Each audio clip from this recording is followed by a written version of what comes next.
All right, but you didn't think you would get two of me. All right. Can't say that today is going to be better than last week, but on the bright side, it's either going to be my best sermon ever or my worst sermon ever, and that's for you guys to decide. So, togetherness. Together in the world. We've been talking about faith. We've been talking about, so you think you're a Methodist. Well, so, earlier this week, as I prepared for this sermon, Joel had sent me a story he ran into from a friend, and he offered to ask if I could use it, basically. And oh my, have you ever read something or heard something so spot on, you get like goosebumps or like tinglies? I call them tinglies. Sometimes when I listen to music, it's like it starts at the top of my head and goes all the way down, even in my fingertips. And I've been getting that a lot recently, especially with this internship. Just the things I've heard, the things I've read, it just really hits. But back to the story. It screams this week's topic of Together in the World. And so it goes like this. Now, for context, this is a woman who is a little bit older than me, but I'm going to read exactly what she wrote. I've been thinking a lot about community lately. Who makes it? What does it look like? How does faith fit with this idea?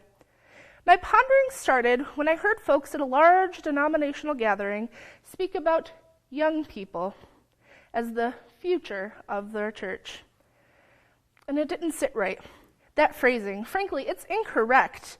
And she put in, I have enough hairs that sparkle in pictures now to state that, right? What I know for certain people is that young people are the church. It's up to those of us with more sparkly hair to get out of their way, to facilitate and meet their needs. Today was a much-needed reminder of this for me, but there's a bit of a backstory first.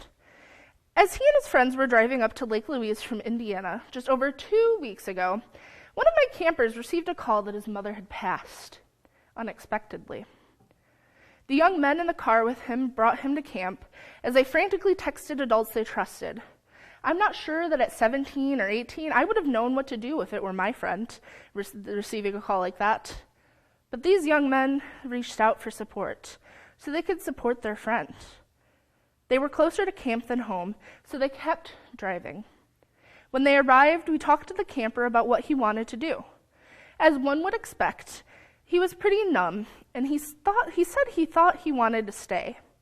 We consulted his grandparents, and together it was decided that it would be a day-to-day call. We would ride the waves of grief and joy and remembrance together for as long as he would let us. He stayed all week. The following Saturday, as campers were leaving, another young man stopped me and asked if he could catch a ride to the funeral if I was going. I told him I hadn't heard when it was going to be. He had most of the details. I said yes, told him we'd text when we were home and figure it out. In the meantime, I would have 4 seats in my car if he heard of others who wanted to go. Today was that funeral. This morning, my camper and I left early, swung through Kalamazoo to pick up another counselor who had also taken the day off work, to drive to Marshall to pick up the 3 campers meeting us there, all who had arranged for this day off of work, negotiated with their parents, and showed up. We then drove the 3 hours south to the home of the 2 other campers who had hosted 3 more campers, again rearranging work schedules and working it out with the parents, who had driven in the night before. Together, the 9 campers and 2 adult volunteers from As We Are Camp drove to the church, more slowly than they probably wanted, because I was the first car out and I have out-of-state plates, where we met 4 other adult volunteers and 4 more campers. There were 13 campers and 6 adult volunteers in total. To be clear, I didn't recruit anyone to go. I shared information as I had it, but the campers figured this all out. I just drove. The look on the grieving young man's face as we all walked through the door to hug him and support him spoke to this idea of community rooted in faith. I don't know if you guys are getting it, but I get the tinglies again. I don't know if he knew we were coming. I don't know if he would have believed it until he saw this group. What I do know is his friends knew he needed support and love on this day.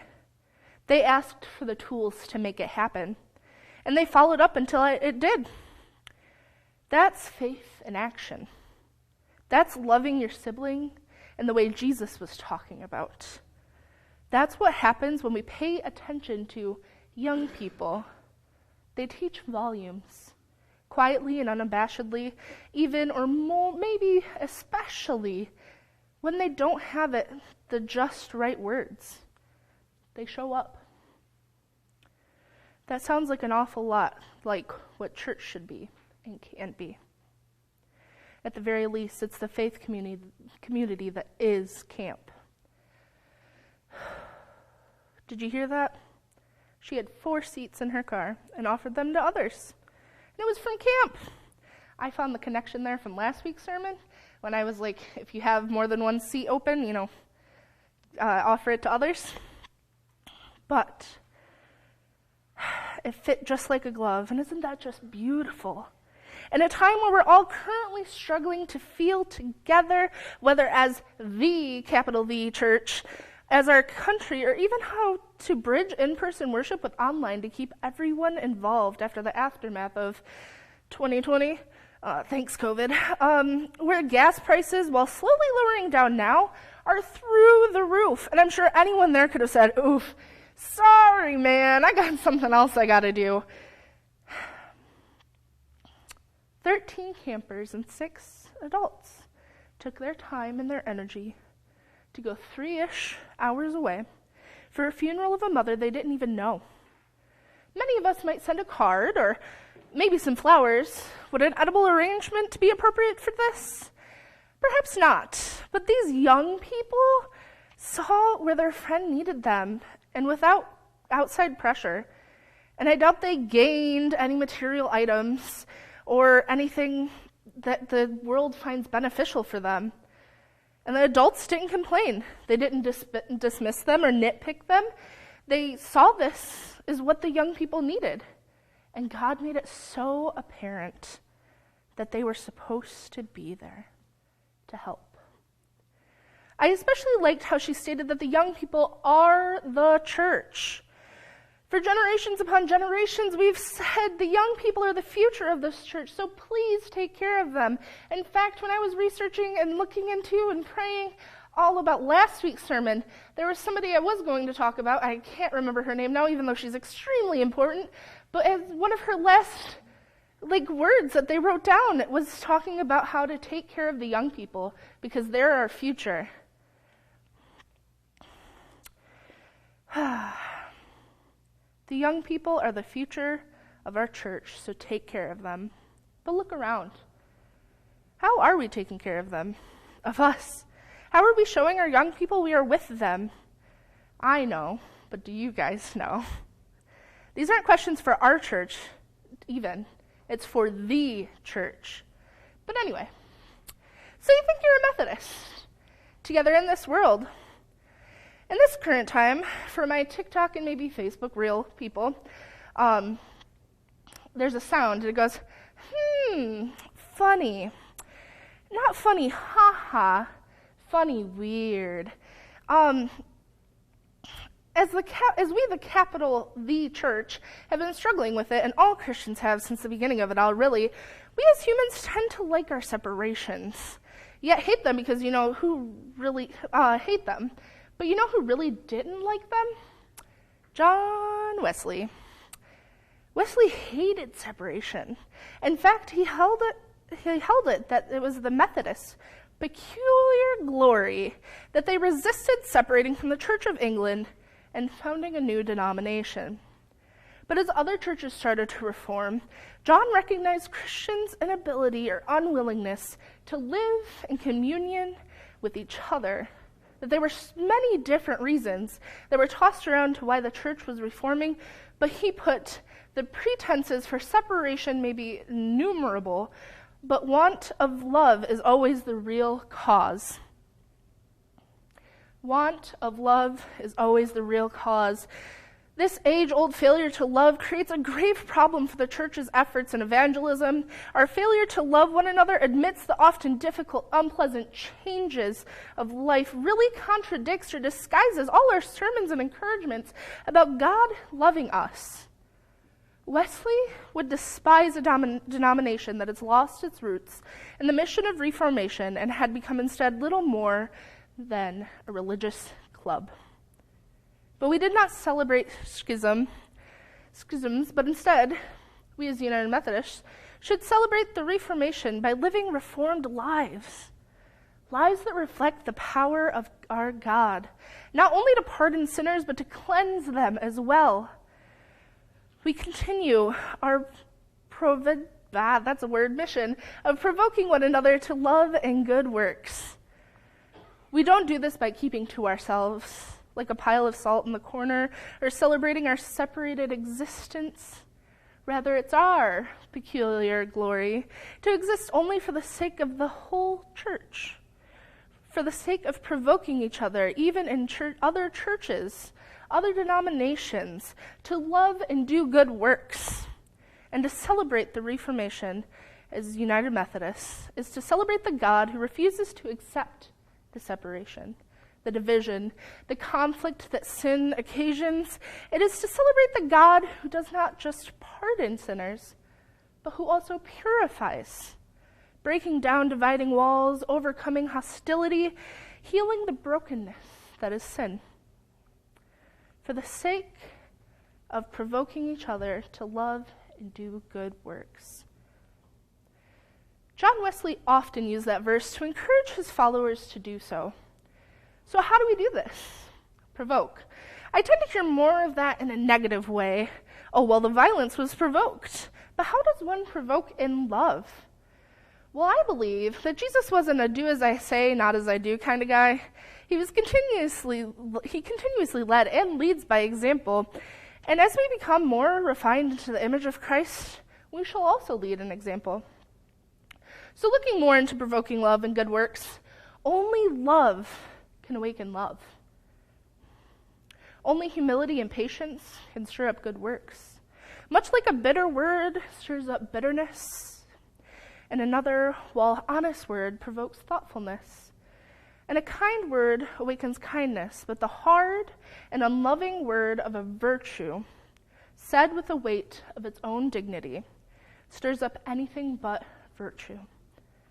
We as a culture are very quick to jump and complain when something isn't done exactly as we would like it, or if we would like it done differently, or a term that makes my skin crawl as I hear or read it is brutally honest.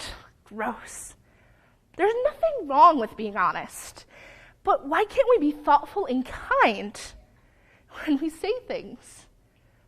But so many people, especially in churches, are brutally honest, or they may think they're being nice or a good Christian by saying the one thing, but more often than not, it's harmful.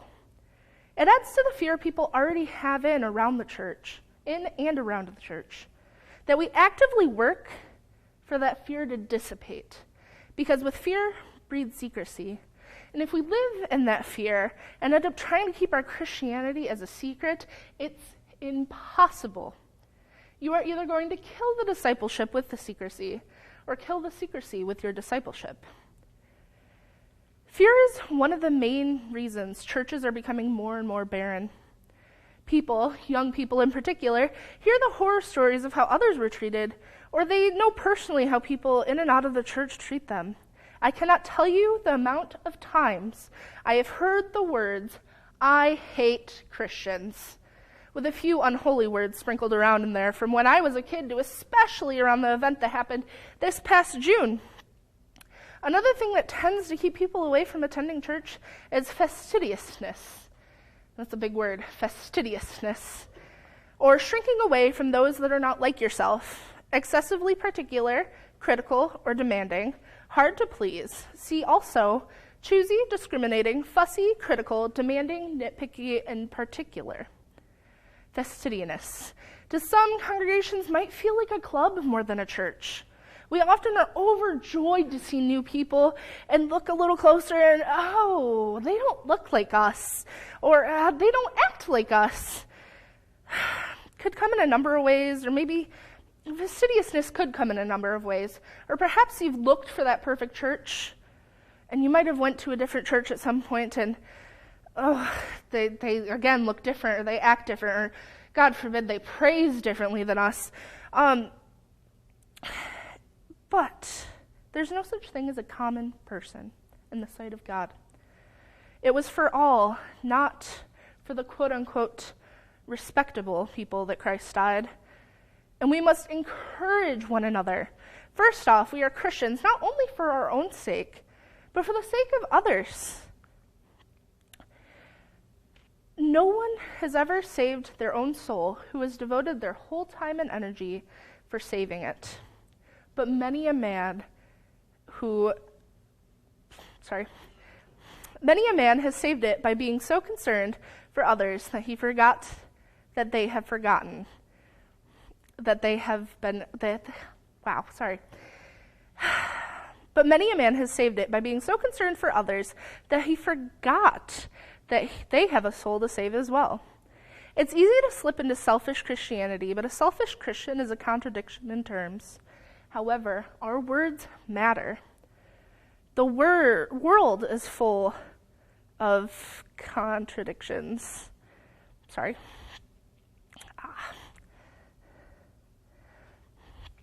The world is full of discouragers. There we go. The world is full of discouragers. It is our Christian duty to encourage one another. How often has a kind word or action just given you a sudden burst of energy? I remember there was a time I was working at Dollar General, and I normally worked at the Ortonville one and then the Grand Blanc one, but there were a few times that I worked at the Goodrich one, and oh boy, I had one of the worst days.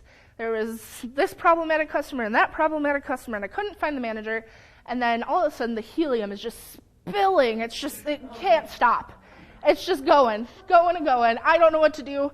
There's so many people. I'm freaking out. I'm about to cry.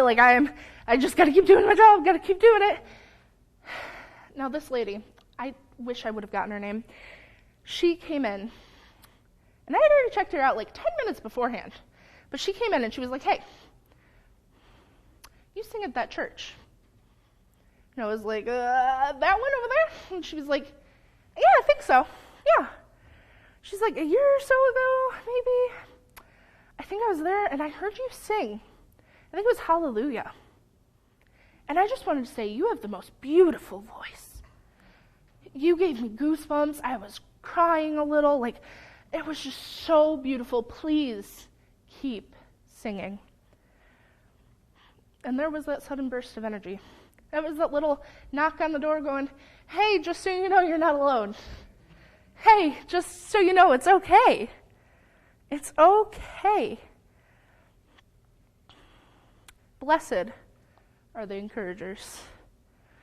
The last reason people may steer away from worship that I will touch on is conceit. Far too often, us humans feel we know God, we know the Bible, so why come? Obviously, you guys are here today, but other people, they might think that. "I don't need anything, so what's the point?" is another one. Well, my dear siblings, even the wisest and strongest person is a fool to God and weak to temptation. We come to church not only to get, but to give. And it is up to us as Christians that if we see something that needs to be worked on here in the world, in our homes, we should work on it. They say that if someone breaks away from fellowship with the church, that they are on their way to denying their faith.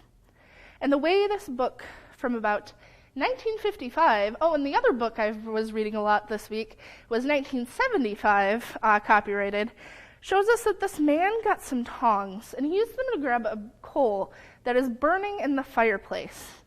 And he set it off to the side, away from the fire, and they watched it smolder and go out. The coal would have stayed burning much longer if it was the more burning coals. But because it was separated, it filtered out, which makes sense, as we can isolate when it can be difficult. Back in April of 2021, I was having a really tough time emotionally, where for one thing or another, there was a few times where I was just crying in my car, because I felt so alone faith-wise. Not here. I didn't feel alone here. I continue to have all of you guys, and I really appreciate all of you. You all have been absolutely wonderful. But outside of here into the world, at home, it gets lonely faith-wise, especially around Christmas and Easter. Christmas and Easter have always been one of my two favorites. Not because of the candy, not because of the food, but because of the togetherness. Coming to church on Easter Sunday, all with your family, sitting in a row and just worshiping. And then going home, I guess, and cleaning and cooking. But it was close to Easter, and it was also the confirmation service, and I just couldn't hold the tears in. I was blessed to be baptized at 17 and to become a member shortly after, but I could see how important and touching confirmation really was. And although I had a few reasons to be sad, I was and am so glad that all those young people had the opportunity and delved in so much deeper into their faith. But Easter and Christmas, we still have dinner and celebrations at home, but it doesn't feel the same. I'm the only one coming to church from my family, and it's just something I've been slowly getting used to. On top of the pandemic blues, and seeing all those families there for confirmation, just all of them praying, all of them just so excited for them, I thought of way far off in the distance. Because I don't know if you guys knew, I felt the calling back in 2016. So in 2021, I was looking at confirmation, and the next thing that I was thinking of was ordination, which is about, I don't know how far that way. And I was like, man, is my family going to be there? Is my mom, sister, dad, brother? Who's going to be there? And it really made me sad. And there was nothing I could really do about it. But who knows? At that point, it was just a really low point. But you know what helped me? You guys. It was almost like I had a car running on hope. And every Sunday was a jump start to my hope. So I could ride through the next week and coast in with that E of hope. And a hug, a smile, a how are you doing? Even if I said I was okay. It's like clockwork.